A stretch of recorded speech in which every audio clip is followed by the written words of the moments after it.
What's up, guys, and welcome back to the doctor's office. I am Dr. K. Knight, here to give you proper diagnosis and prognosis and everything comics and comic book characters. We're on Avengers number 21. And this was actually a pretty interesting and fun issue, just, to take a break. I do want to take the time to say that I have been correct for several years regarding the subject of Wanda Maximoff and whether or not she is mutant. I have been correct for several years, and this book just continues to prove my correctness. Anyway, so we start with the Avengers coming through a portal created by Impossible City to Alaska, which is the headquarters for the Xmen currently. And the Xmen are outside, so of course, Captain Marvel's like calling for Scott to bring his ass on outside. And he's like, I'm not hiding anymore. That shit's over. And, they're about to power up, and we're about to get the X-Men versus Avengers second round, basically, out of absolutely nowhere. There's no pretense, there's no nothing. Except it's not the X-Men versus Avengers that you would be thinking. As they get closer to each other, she's like, we're really good at baseball. Okay, Twilight. So they decided to come and play a friendly game of baseball as well as have dinner together. Because whether or not people like it, the Avengers and the X-Men are friends. And on top of that, you have an X-Men on your team. And Captain Marvel was practically an X-Men or an X-Men member, as Scott ends up saying later. So they are there to just basically, have a good time.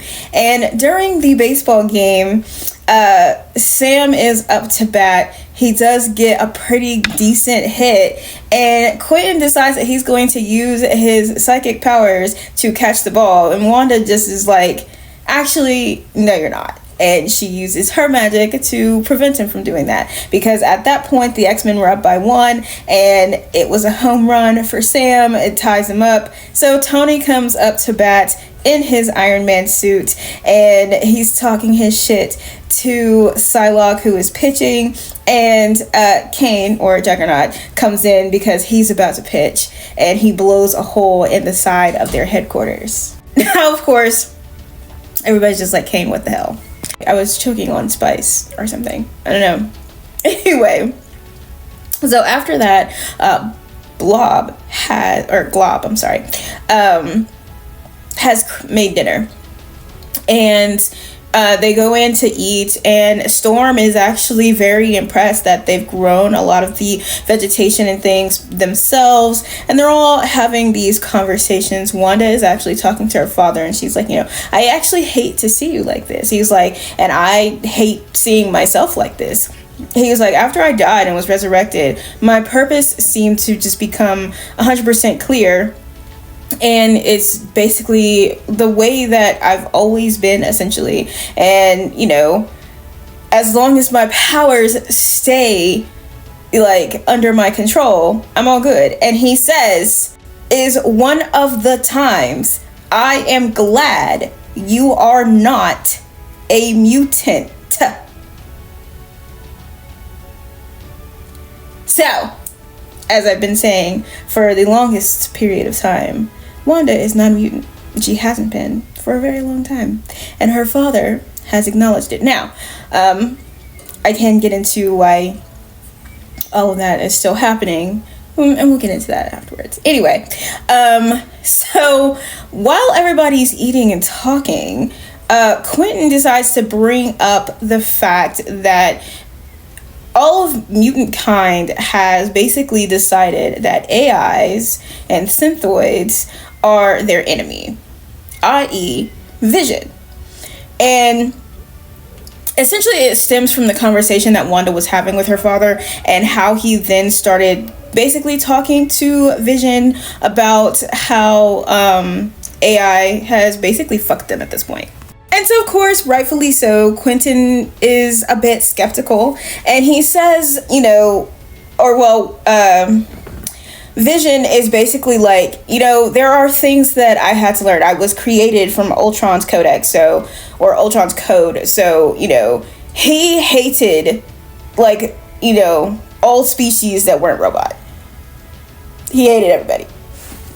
He's like, I had to learn how to love, which would have been when he was married to Wanda. I had to learn, and then I had to unlearn his murderous tendencies. So, you know, he thought of wiping out people, and the things that he did want to murder, he was able to accomplish that. And there were some things that he didn't, and those were things that Vision had to unlearn. And it's a conversation that I guess it looks like it makes Quentin uncomfortable, but it's like you came for him first and he didn't send for you, so I need you to kind of fucking relax.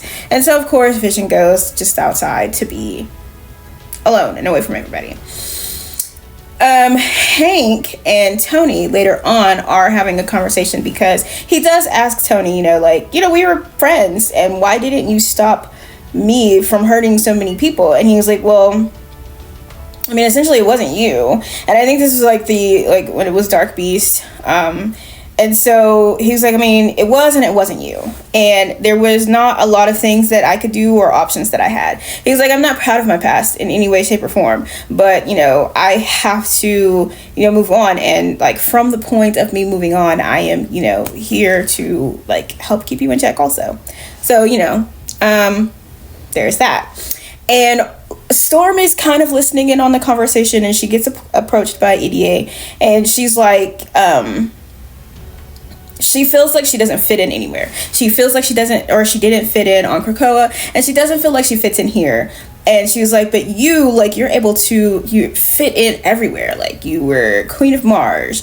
You were able to fit in on Krakoa. You were able to fit in on Arakko. You were able to fit in with the Avengers, and you've been on the X-Men team for fucking years. And she's like, you know, I want that. And she's like, you know, I understand where you're coming from, but you have to, you know, make yourself fit in the way that you want to. Like, be unapologetically yourself. And that's all Storm has, like, really ever been. And, you know, she asked her, she's like, you know, do you believe still in Charles's dream? And she said, I do. But I believe in it the way that it's supposed to be, not how some people are trying to shape it, basically. So, like, in its raw form, what it was originally. And out of that conversation, we have everybody's quite literally just chilling and having fun with each other. And Scott and Captain Marvel are talking, because remember, Captain Marvel is the chair. So Scott and Captain Marvel are talking, and she's like, you know, I know you're hiding things from the Avengers. And he's like, I'm not hiding anything, but, you know, we have to handle our own thing here. And she was like, you know, and I completely understand where you're coming from.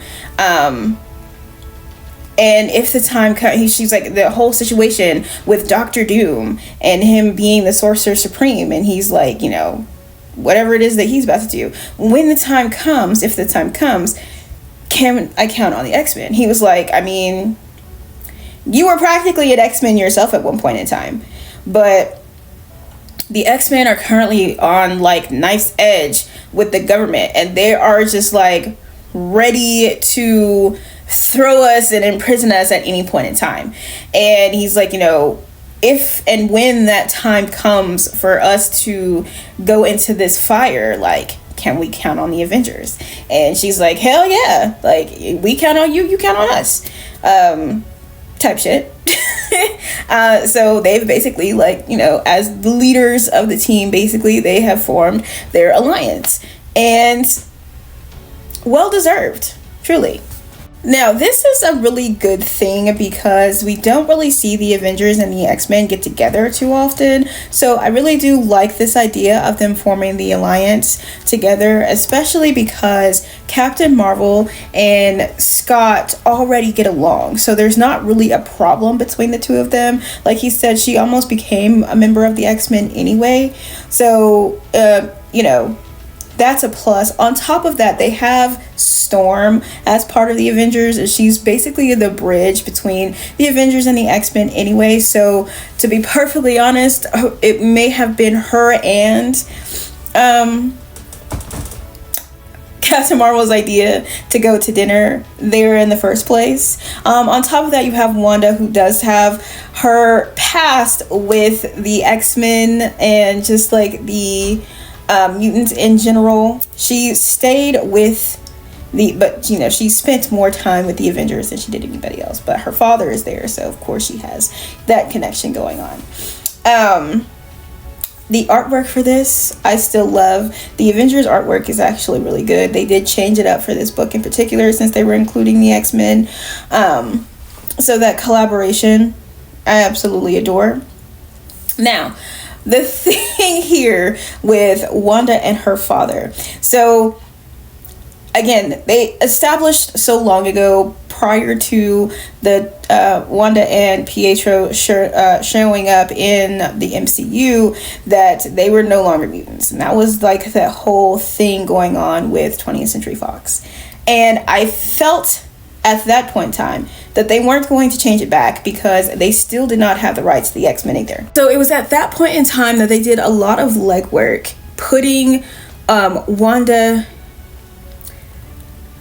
in a spot where she would not be considered a mutant now, or like then or in the future. So the whole no more mutants thing, when her father, who was a mutant, chose the mutants over her and her brother. I think at that point, a little bit prior to, they found out that that wasn't even their dad and that they weren't mutants. And I think the thing that a lot of people forget is that Wanda and Pietro never spent time with mutants the way that they are like trying to remember. They were with the mutants for all of 5 minutes. They were with the Brotherhood of Mutants, and then Pietro, I think, went to X Factor or Extreme or whoever, and then he was with the Inhumans, went so far as to have a daughter with Crystal. And then Wanda spent all of her time with the Avengers. She never went to another team. She spent all of her time with the Avengers, got married to Vision and had her kids, and at that point she was still with the Avengers. All of the things that she has been through has been her being a part of the Avengers. Even when we went through the trial of Magneto, when she got killed on Krakoa, and people were like, oh my god, they made her a mutant because you can't be a mutant and step on Krakoa. You can, but you have to be invited by a mutant who lives there. Her father invited her there, so she went, and she ended up getting killed by Magneto so that she could use her magic to resurrect all of the people that she had killed during the whole No More Mutants thing. So during Decimation, she, when she killed all of the mutants, she was trying to atone for that. She tried to do it during Empire, and it didn't work. On top of that, the person that she has a relationship with is also not a mutant. She spends so much, she doesn't even fucking like mutants for real. Because honestly, she only spends her time around 3 mutants at any given time. Storm, Polaris, and Magneto. And even at this point, she hasn't spent that much time with Magneto, but she has spent a lot of time with her sister.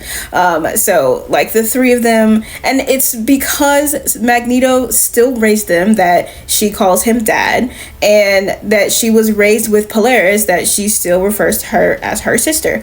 So they were never going to break up the actual family dynamic between the between the 4 of them. But what they did do was just rescind the family heritage. So there's no blood linking them. And I think people are just like, oh, but no, there's no blood linking them. So calm down and relax. But I do like the thing here with Quentin having kind of just like a bit of an issue with AIs and synthoids, because of course that is what has continued to kick their ass as mutants, and mutants of course have as a species decided that AI and synthoids are just not the way to go. And Vision definitely understands where they're coming from, and he has worked overtime to because it's not just the mutants that think that. There are humans that think that as well, and if you're part of the Avengers, you're also saving humans. So he has worked overtime in trying to make sure that he is someone that they can look to and things like that. It's also one of the reasons he ends up really kind of bonding with Impossible City, because technically she is a synthoid as well. So I think they packed a lot of things into this issue, and I really like it. And them forming this alliance prior to Doctor Doom basically getting ready to take over with his little Doom supremacy thing that's about to start coming out. I think that that's really important, and I think that that's going to be really helpful, really useful, because all of them have had their run-ins with Doom, and I'm actually very interested to see, because he is the Sorcerer Supreme, how he is about to handle people with magic such as Wanda, because even with Doom being a Sorcerer Supreme, he was high on the high here as a magic user, and now he is the Sorcerer Supreme, and he was able to use the kids from the Strange Academy and things like that. And it's just like, okay, so what are you going to do with people who have magics that are more powerful than you? Because she's still a Nexus being. Wanda's still a Nexus being, and Wanda is still one of the most powerful magic users on Earth. So what are you going to do with that? So that's going to be very interesting to see, and I'm actually really excited for that. So I'm excited for this alliance. Hopefully they don't just like put it together and they're like, okay, cool, they have an alliance, and then we don't see anything about it until like 15 series later or something like that. So honestly, this should be really good, as long as they, stick to it. Don't put something out there and then just not commit to it. So, I'm hoping that they don't do that. But overall, I really did like this issue, and it was a good, fun, in-between type thing for us to have. So I did like it. But that is it for this episode of The Doctor's Office. If you have not gotten my book, please do so. And I will see you guys at your next checkup.